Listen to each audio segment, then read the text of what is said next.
Hey, and welcome in. I'm Brannigan, and we gotta talk about something that's been out in Stardew for a couple months. You see, I'm a fan of quality of life updates, and Concerned Ape quietly released the 1.5.6 update back in December. It's a small update, and it mostly covers bug fixes, but there's 4 new features I want to go over now that I'm playing Stardew again, so no long intro, let's just get into it. Starting with the best one in my opinion. Hoed dirt no longer decays under forage items on the farm. Reading from CA's blog that I'll just link below, this ensures that dirt under freshly grown seasonal forage seeds can no longer disappear randomly. In other words, if you plant any of the seasonal forage seeds, the hoed dirt will stay. And you know the seeds I'm talking about, the ones like in spring that will give you daffodils and dandelions and leeks, those kinds of seeds. Before this update, it was a pain because you'd need to redig some spaces every time that you would harvest those forageables. Now that's not the end of the world, but it is a bit annoying. Now those seeds act much more like the regular crops in Stardew where the dirt will actually stay, and I see that as a nice change.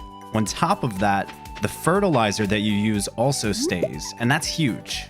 To me, that's both a money and a time saver. Now, being the min-max try-hard that I am, I decided to test this when the season changes, and unfortunately, everything still disappears.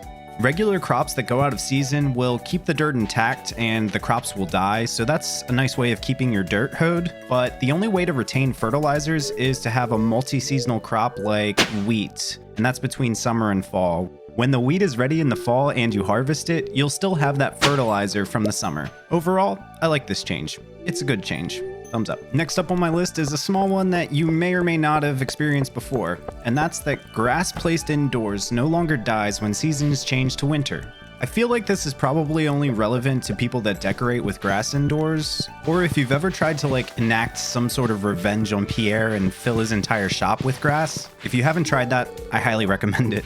This does affect something that I've seen posted a few times before, and that's usually when people are decorating their house or their shed. They'll use the blue rug that kind of looks like water, and then place grass around it, so it looks like there's an indoor pond going on. You can also even take the little piece of furniture that's like a small sailboat and throw it in there. Honestly, this is just all aesthetics, but it's nice that the grass no longer dies when it's winter. The third update is very self-explanatory and specific to PC. On multi-monitor setups, the game now remembers and restores on the last used monitor. And there's really not much else to say here.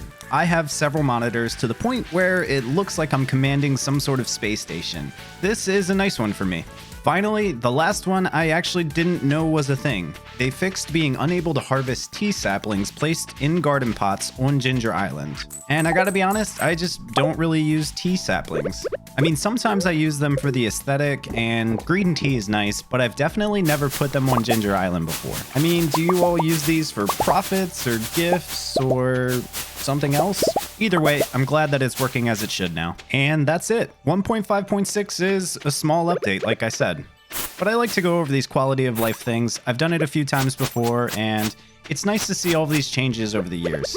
Like or subscribe if you want to see more from me, and oh, you can check out the Stardew Trials on YouTube if you haven't already. That was a blast to make with a bunch of great Stardew creators, and I'm sad that it's all over. I'm really glad so many of you have enjoyed that series. Some of the fan art I've seen has just been absolutely insane. There's drawings of the whole gang together, plenty of art of Shawnee being evil, and I mean, Z even squeezed out as much from the series as possible. There's t-shirts, a crowd-funded prize pool, and even some surprises in the finale. It's been a lot of fun.